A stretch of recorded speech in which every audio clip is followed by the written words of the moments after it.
Գյուրջան Կասկադ, ցանկացած համեմատություն մեր օգտին է։ Դե խնդիրները ասում եմ նորից, թոշակառու եմ,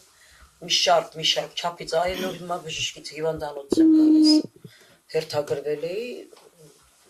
չհասցրեցին, եկա, որ նորից գնամ ընդեղ։ Ճնշման խնդիր ունեմ, սրտի խնդիր ունեմ, հոդերի խնդիրներ ունեմ, իմ ստացած գումարն էլ ես տալիս եմ մենակ դեղերի։ Ու ասում, այս պայմաններում ապրելը երևի իրանք շներին չեն թողատեղ ապրեն, բայց մենք ապրում ենք, ու հեսուր պայքարում ենք, գոնե այդ մի կտորը մենք ունենանք, մինչև տեսնենք ինչ ենք անել, ինչ է գալիս գլխներիս։ Մենք ուղղակի ամեն տեղը խնդրել ենք, անգամ ինձ գիտեք ինչ են ասում,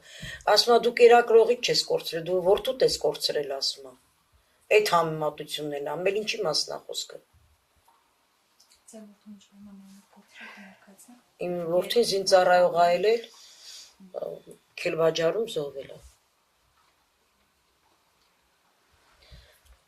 Այնպես որ շատ ցավալի է, որ այսօր չափից ավելի անտեսված ենք։ Չկա ոչ միտեղ, ոչ հարգանք, ոչ բան, միտեղ որ գնում ես,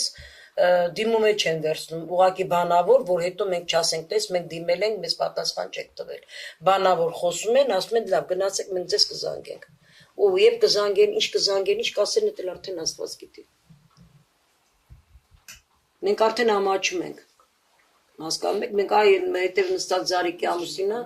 14 տարեկանից կռվող տղա է եղել, 14 տարեկանից։ Ու այսօր ապրում այս պայմաններում, այս մարդուն այսօր լույսը անջատել են ու բան են անում, որ պետք է հանեն, դուրս եկեք ստեղից գնացեք։